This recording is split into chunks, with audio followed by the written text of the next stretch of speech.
안전하면 볼보가 떠오르듯 기술하면 떠오르는 브랜드가 있습니다. 바로 일본의 혼다인데요.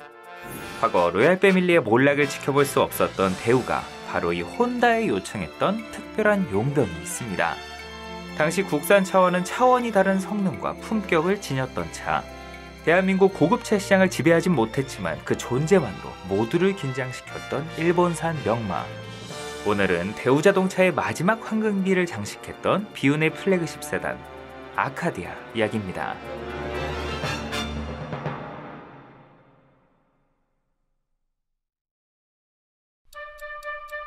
1990년대 초 대한민국 고급차 시장의 패권은 현대자동차가 쥐고 있었습니다. 미쓰비시와 공동 개발한 그랜저가 압도적인 크기와 호화로운 옵션, 가격 경쟁력까지 갖추면서 연타석 홈런을 날렸고 성공의 상징으로 군림했죠. 기아 역시 마츠다의 기술력을 바탕으로 만든 포텐샤를 출시하며 그 뒤를 맹렬히 추격, 바야흐로 국산 고급차 시장의 르네상스 시대가 열리고 있었어요. 한편 웃음기가 사라진 회사도 있었죠. 바로 로얄 시리즈를 내세워 시장을 호령했던 대우자동차였습니다. GM과의 인연으로 독일 오펠의 기술력을 빌려와 만들었던 로얄 시리즈는 1980년대 초중반까지만 해도 경쟁력이 충분했지만 프린스, 브로움 같은 후속 모델들까지 오펠의 구닥다리 플랫폼을 그대로 사용하면서 신선함이 떨어지고 있었습니다. 설상가상 야심차게 내놓은 플래그십 임페리얼도 상품성과 신뢰도 면에서 현대 그랜저의 상대가 되지 못했죠. 소비자들은 경쟁사의 신차로 발걸음을 옮겼고 대우는 고급차 명가라는 자존심에 큰 상처를 입었어요. 이대로 시장의 주도권을 빼앗길 수 없었던 대우는 시장의 판도를 단숨에 뒤집을 강력한 한방을 준비하기로 결심합니다. 하지만 당연하게도 자체적인 신차 개발, 특히 이런 고급 세단에는 막대한 시간과 비용이 필요했고 촉박했던 대우에게 이런 여유가 있을 리 만무했습니다. 이번에도 결국 외부에서 해답을 찾기로 결정했는데 이때 그들의 레이더에 포착된 것이 바로 일본 혼다의 플래그십 세단 레전드였습니다. 레전드는 당시 BMW 5 시리즈, 벤츠 E클래스 등 걸출한 프리미엄 세단들과 경쟁하기 위해 만들어진 고급 세단으로 기술의 혼다라는 명성에 걸맞게 당대의 첨단 설계와 빼어난 주행 성능으로 무장한 모델이었습니다. 우리나라에서 경쟁차라고 해봐야 정작 일본에서는 고루한 이미지로 죽을 쓰고 있었던 현대 그랜저, 80년대 마츠다 루체의 낡은 설계에서 벗어나지 못한 기아 포텐샤뿐이었으니 해볼만한 싸움이었죠. 일본 내수 시장에 초점을 맞췄던 경쟁차들과 달리 북미 판매를 위해 좌핸들 설계 버전까지 준비되어 있었으니 금상첨화였습니다. 이윽고 혼다를 설득한 대우는 1990년 선보인 레전드의 2세대 모델을 들여오는 데 성공했습니다. 이는 기술 제휴라는 명목으로 부품을 빌려 쓰던 기존의 방식이 아닌 라이선스 생산, 사실상 완성차 수입에 가까운 파격적인 결정이었죠.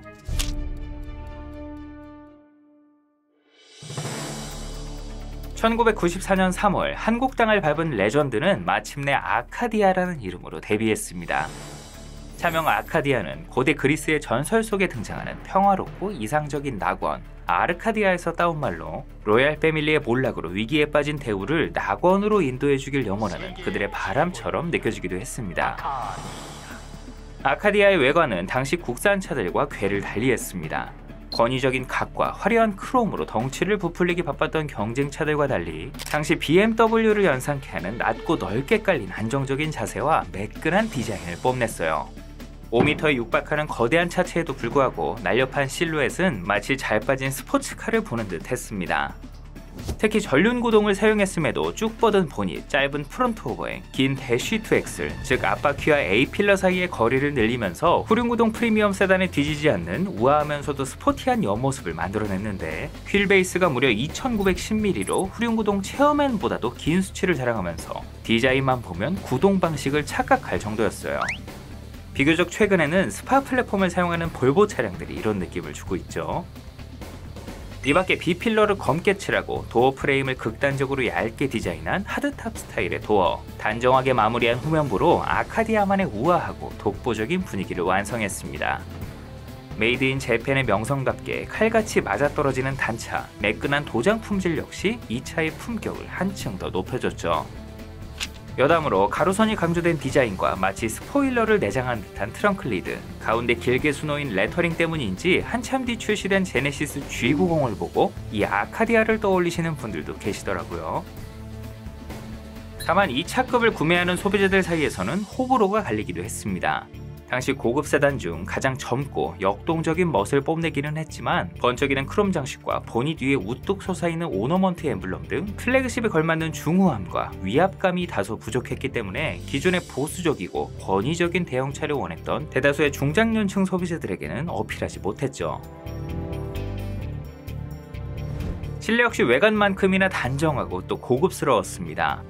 화려한 장식보다는 운전의 본질에 집중한 담백한 구성이었지만 질 좋은 가죽과 적재적소에 쓰인 우드 그레인으로 한눈에 봐도 고급차다운 분위기를 뽐냈죠. 수평으로 뻗은 센터 페시아는 운전자 중심 구조로 꾸며졌던 경쟁차들에 비해 더욱 쾌적한 분위기였고 계단식으로 단정하게 배치한 편의장치도 조작 편의성이 높았습니다. 여기에 운전석 메모리 시트, 앞좌석 및 뒷좌석 열선 시트, 나중에는 뒷좌석 리클라이닝 기능까지 추가되는 등 편의 장비도 충분했죠. 국산차 최초의 듀얼 에어백, 충돌 시 안전벨트를 조여 탑승객을 보호하는 프리텐셔너 기능을 탑재하는 등 남다른 안전 사양도 눈에 띄었고요. 단 디자인뿐만 아니라 공간까지 후륜구동스러웠다는 게 문제였습니다.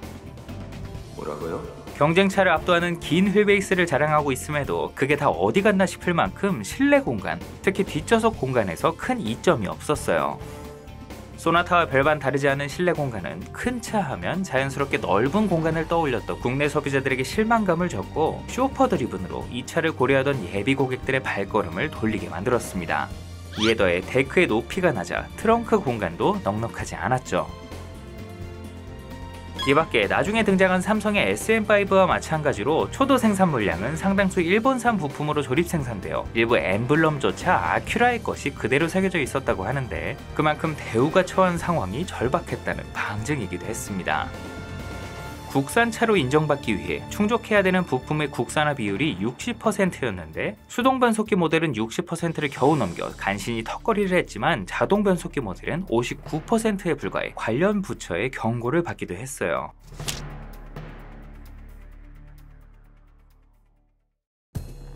실내에서의 아쉬움은 운전대를 잡는 순간 해소됐습니다. BMW를 닮은 그 생김새만큼이나 주행 성능도 남달랐는데요. 슈퍼카 NSX의 기술력이 녹아든 V6 3.2L 가솔린 엔진은 당시 국산차 중 가장 넉넉한 배기량과 함께 최고 출력 220마력을 뿜어냈고 실크처럼 부드러우면서도 날카롭게 상승하는 엔진의 회전 질감과 고회전에서 터져나오는 짜릿한 가속력은 타의 추종을 불허했습니다. 변속기는 5단 수동 및 4단 자동 변속기가 매칭됐어요. 겉모습과는 달리 앞바퀴를 굴렸기 때문에 후륜구동 특유의 고급스러운 승차감을 구현하지 못했지만 대신 눈빗길에서의 조종 안정성이 탁월했습니다. 후륜구동 못지않은 비레미를 누리면서도 날고 긴다는 수입 프리미엄 세단들도 맥을 못 추는 겨울철 강남 언덕길을 아카디아로는 유유히 올라갈 수 있었죠. 예나 지금이나 소위 럭셔리카들이 후륜구동을 채택하고 있기 때문에 고급차의 상징과 동시에 기술력의 상징으로 오해하고 계시는 분들이 간혹 있는데 전륜구동 역시 만만치 않은 기술입니다. 다만 기함급 대형 세단에 앞바퀴 굴림 방식을 적용하는 것이 꽤나 큰 모험이었을 뿐이죠. 무엇보다 특이한 점은 전륜구동임에도 불구하고 엔진을 세로로 배치했다는 것이었습니다. 직전 이스타나 편에서도 언급했듯이 전륜구동차의 이러한 설계는 득보다는 실이 크기 때문에 아우디처럼 사륜구동 설계를 염두에 두는 등 특별한 목적이 있지 않은 이상 잘 쓰이지 않는 구조인데요. 모터스포츠의 진심인 회사답게 혼다는 오로지 주행 성능 하나에 집중해 이런 설계를 감행했습니다. 세로 배치만으로는 모자랐는지 엔진을 최대한 뒤쪽으로 밀어넣으면서 프론트 미드십에 가깝게 배치, 이상적인 무게 배분을 통해 후륜구동에 버금가는 정교한 핸들링을 구현했습니다. 스포츠카에서나 볼 법한 엔진룸의 스트럿바도 눈에 띄죠. 여기에 아연 도금 강판의 적용 비율을 높여 강성을 높인 것은 물론 경쟁차 중 가장 가벼운 몸무게로 움직임이 가뿐했고 당시 대형차 중 유일하게 연비 1등급을 달성하기도 했죠. 또 다른 차들이 죄다 가루가 되어 자연으로 돌아가는 와중에도 부식 하나 없이 오랫동안 도로 위를 누빌 수 있었던 비결이기도 했습니다. 따라서 아카디아의 경쟁력은 명확했습니다. 현대 뉴그랜저나 다이너스티, 기아 포텐샤와 비교했을 때 주행 성능, 안전성과 안정성, 조립 품질 등 자동차의 본질적인 모든 면에서 한 수 위였습니다. 뉴 그랜저가 넓은 공간과 풍부한 옵션, 부드럽다 못해 출렁이기까지 하는 승차감을 내세운 한국형 럭셔리였다면 이 차는 달리는 즐거움과 완벽한 품질을 앞세운 유러피언 럭셔리에 가까웠죠. 하지만 완벽해 보였던 아카디아에게도 약점은 있었습니다. 가장 큰 문제는 가격이었죠. 완성차를 라이선스 생산한 것이었기 때문에 공동 개발을 했던 뉴 그랜저보다 수백만원, 많게는 1000만원 이상 비쌌습니다. 물론 당대 수입차들과 비교하면 상대적으로 저렴했지만 이 차는 혼다가 아닌 대우 로고를 달고 있었기 때문에 소비자들은 이 차를 국산차로 인식했다는 게 문제였죠. 또한 경쟁차에 비해 상대적으로 좁은 뒷좌석 공간으로 기사 딸린 사장님 차가 아닌 오너 드라이버를 위한 차로 인식됐고, 이는 쇼퍼 드리븐 수요가 많았던 국내 대형차 시장의 특성과는 다소 맞지 않았어요. 때문에 남다른 주행 성능이라는 아카디아의 강력한 세일즈 포인트마저 같은 이유로 희석되어 버렸습니다. 이후 94년 말부터 디럭스와 슈퍼로 이원화했던 트림을 LX와 슈퍼 로얄로 변경했고, 95년형부터는 차체를 한 바퀴 두르던 검은색 몰딩을 바디 컬러와 통일해 일체감을 높였습니다. 실내도 뒷좌석 승객을 위한 독서등과 전동 시트 등의 편의 장비가 이때 추가됐어요. 뒤로는 1999년 단종될 때까지 몇몇 부품을 추가로 국산화하는 데 그쳤고, 눈에 띄는 변화는 없었습니다. 출시 때부터 이미 완성형에 가까운 상품성을 갖춰서이기도 하지만 라이선스 생산이라는 명확한 한계로 대우가 독자적으로 디자인이나 사양을 변경하는 것에 어려움이 있었기 때문이었죠.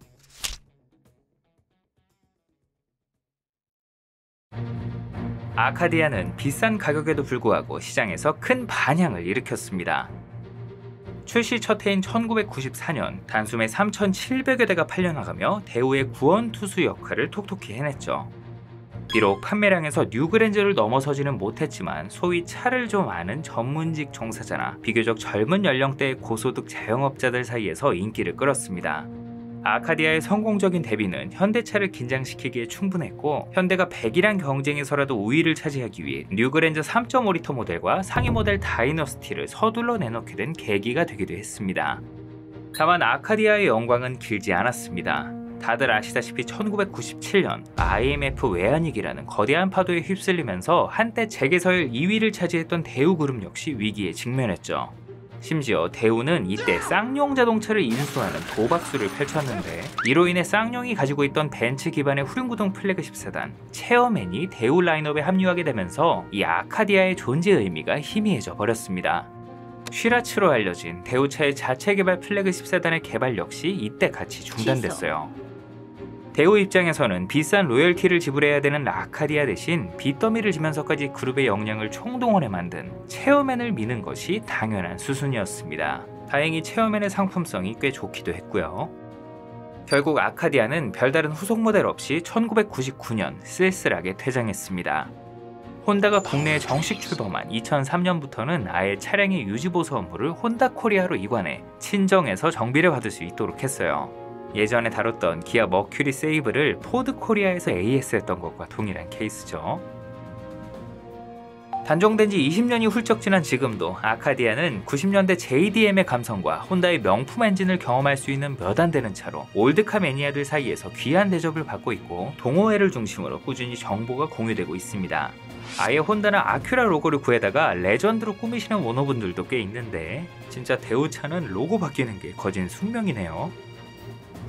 하지만 올드카를 소유하는 것이 의뢰 그렇듯 아카디아를 유지하는 것은 애정만으로는 어렵죠. 가장 큰 문제는 각종 소모품 및 부품 수급입니다.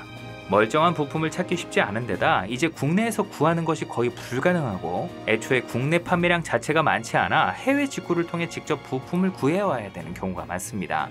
작지만 크리티컬한 부품 하나 때문에 폐차를 고민해야 되는 불상사도 종종 생겨요. 또 혼다의 정교한 엔진과 변속기도 일반 정비소에서는 수리가 어려워서 정비 경험이 있는 곳, 일명 성지를 찾아다녀야 되는데 이것도 정말 만만치 않죠. 여담으로 오리지널 레전드의 성과는 어땠을까요? 빼어난 디자인과 기술적 완성도, 아카디아에는 없던 멋스러운 쿠페 라인업까지 갖추는 등 만반의 준비를 했는데, 내수 시장인 일본과 주력 시장 북미에서 사뭇 다른 평가를 받았습니다. 자국인 일본 시장에서는 쟁쟁한 경쟁차들에 밀려 91년 한 해 판매량 17,000여 대를 정점으로 꾸준히 하락, 존재감이 희미해진 반면 주력인 북미 시장에서 고급 브랜드 아큐라 로고로 판매된 레전드는 같은 해 65,000여 대, 이듬해 5만 대가량 판매되는 준수한 성과로 나중에 진출한 렉서스보다도 부진했던 아큐라의 브랜드 밸류를 끌어올리는 데 결정적인 기여를 했습니다. 렉서스 ES와 함께 재팬 프리미엄 브랜드의 저력을 보여준 대표적인 모델로 독일차와는 다른 신뢰성과 합리적인 럭셔리를 표방하며 탄탄한 팬덤을 구축했죠. 한편 아카디아의 친정인 혼다가 국내 시장에 정식으로 진출했다고 말씀드렸는데요. 2006년에는 이 레전드의 4세대 모델을 직접 선보이면서 후속 부재의 아쉬움을 조금이나마 달래줬습니다. 이 차 역시 좋은 성과를 달성하진 못했지만 명실상부 혼다의 플래그십 세단으로서 진짜 레전드를 경험할 수 있었다는 점에서 의미가 있는 모델이었죠. 지금까지 전설로 남은 대우의 플래그십 아카디아에 대해 알아봤습니다. 아카디아는 시대의 경랑 속에 쓰러져간 비운의 차였지만 그 걸출한 상품성은 국내 소비자들의 고급차에 대한 안목을 높이는 데 적지 않은 영향을 줬고, 이는 곧 경쟁사의 상품 개선으로 이어졌어요. 이래서 기업 간의 경쟁은 꼭 필요한 법이죠. 이와 함께 당시 기업 간의 철학을 엿볼 수 있었던 사례이기도 했습니다.